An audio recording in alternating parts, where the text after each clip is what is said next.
दोस्तों सादर अभिवादन। मैं हूं महेश कुमार वैद्य और आप देख रहे हैं एनजेपी इंडिया। आइए आज बात करते हैं उप मुख्यमंत्री दुष्यंत चौटाला के कल 1 जून के नारनौल दौरे के लक्ष्य और उनके अनुज दिग्विजय चौटाला के आज नलवा और अन्य स्थानों पर दिए जा रहे भाषणों की।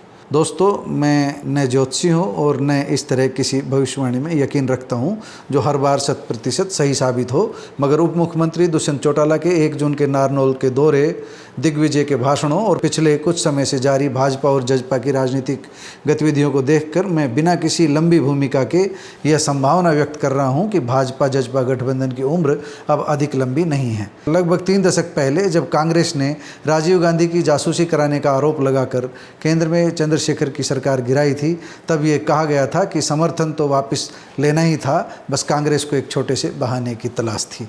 हमारा मानना है कि आने वाले समय में भाजपा जजपा के बीच भी किसी छोटे बड़े मामले की आड़ लेकर गठबंधन को अलविदा कह दिया जाएगा।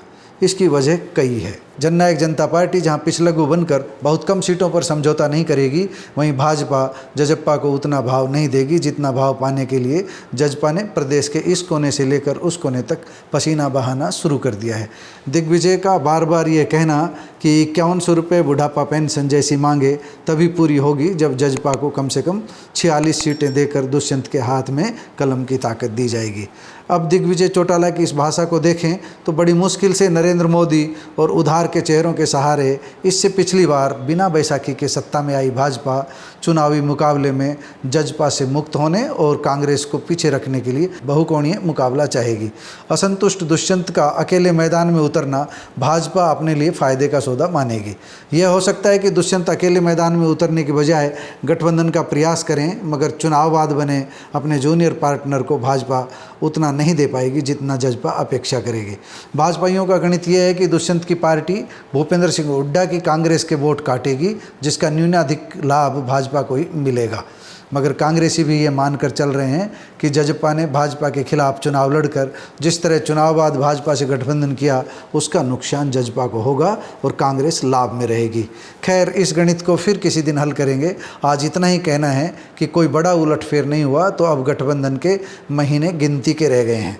हालांकि सत्ता में शामिल होने का नुकसान रोकने के लिए दोनों चौटाला बंधु यह साबित करने में जुटे हुए हैं कि जूनियर पार्टनर के रूप में उन्होंने बहुत अधिक काम करवाए हैं, सत्ता पर पकड़ रखी है।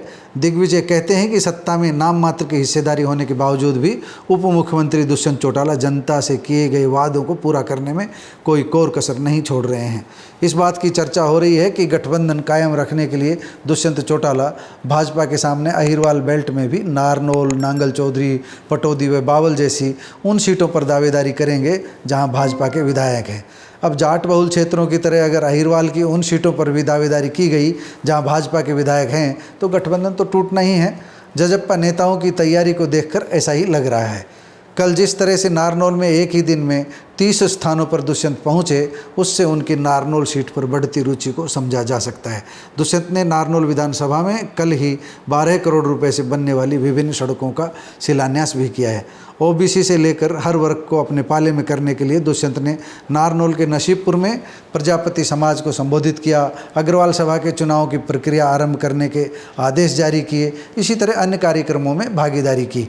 नगर परिषद के प्रधान पद का जब चुनाव हुआ था तब जजपा उम्मीदवार कमलेश सैनी तकनीकी रूप से बेशक निर्दलीय थी, मगर पूरी जजपा उनके साथ थी। चुनाव बाद वह जजपा में विधिवत शामिल भी हो गई।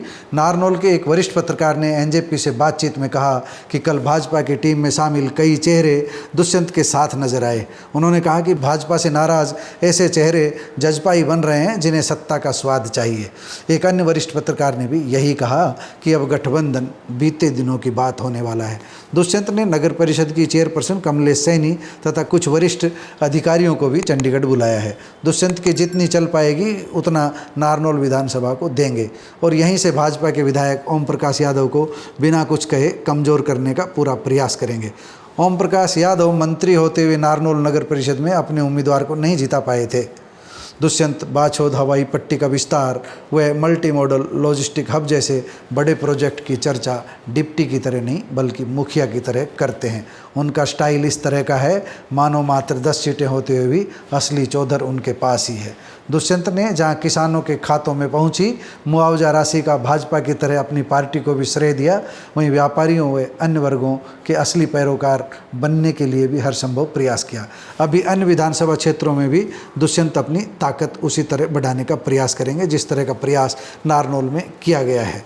ताकत बढ़ेगी तो दुकान में सामान बढ़ेगा और एक साथ दो फायदे होंगे। भाजपा मजबूर हुई तो सौदेबाजी के लिए मजबूत आधार बनेगा और भाजपा मजबूत हुई तो मजबूर होकर किसी के पीछे चलने की बजाय अपने दम पर कुछ कर गुजरने के लिए मैदान तैयार होगा। धन्यवाद। इसी तरह की राजनीतिक समीक्षा देखने के लिए, सुनने के लिए एनजेपी इंडिया से जुड़े रहिए। हमारे चैनल को लाइक और सब्सक्राइब करिए। धन्यवाद।